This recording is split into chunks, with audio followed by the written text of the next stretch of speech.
قرآن شریف کی سی آیت پاورفل وظیفہ، فائدہ بہت زیادہ۔ توبہ استغفار، توبہ استغفار۔ صبح شام میں کبھی بھی اٹھتے بیٹھتے، فجر عصر مغرب عشاء میں کبھی بھی پڑھ سکتے ہو۔ توبہ استغفار کی تسبیح، توبہ استغفر اللہ بھی پڑھ سکتے ہو، توبہ استغفار بھی پڑھ سکتے ہو۔ آپ کے لیے، آپ کی پریشانیوں کے لیے بہت ہی پاورفل وظیفہ، بہت ہی پیاری آیت ہے یہ۔ میں نے خود پڑھ کے میری زندگی بدلتے ہوئے میں نے دیکھا ہے۔ آپ بھی اپنی ساری پریشانیوں کا حل نکال لیجئے، تھوڑا سا وقت نکال لیجئے، اللہ کی طرف جتنا ہو سکے جھکیے۔ اللہ کسی اور کے آگے جھکنا پڑے، اللہ سے اللہ کی عبادت کیجئے۔ کسی اور کی غلامی کرنے کا اللہ عادی نہیں رکھے گا۔ اللہ کو یاد کیجئے، کسی اور کے آگے ہاتھ پھیلانے کے لائق تمہیں نہیں رکھے گا۔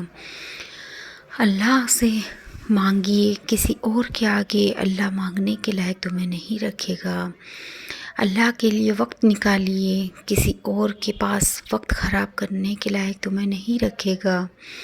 اللہ سے دعا مانگیے، اپنا قیمتی وقت اللہ کو دیجیے۔ اللہ تمہیں اتنا قیمتی بنا دے گا، اللہ آپ سب کو اتنا قیمتی بنا دے گا کہ کوئی سوچنے والا سوچتے رہ جائے گا کہ اللہ نے ایسا کون سا کرم ہو گیا ان پہ، ایسی کون سی دعا قبول ہو گئی، ایسی کون سی نیکی ان لوگوں کی قبول ہو گئی جو میری نہیں ہوئی۔ اللہ کی ذات پہ یقین کیجیے، اللہ کی آیتوں پہ یقین کیجیے، اللہ کے پاورفل وظیفوں پہ یقین کیجیے، اللہ کی قرآنی کتاب پہ، پانچوں وقت کی نماز پہ، ہو سکے تو تہجد کی نماز پڑھنے کا عادی بنا لیجیے، اپنی خود کی روز کی عادت بنا لیجیے۔ شکریہ میرا ویڈیو دیکھنے کے لیے۔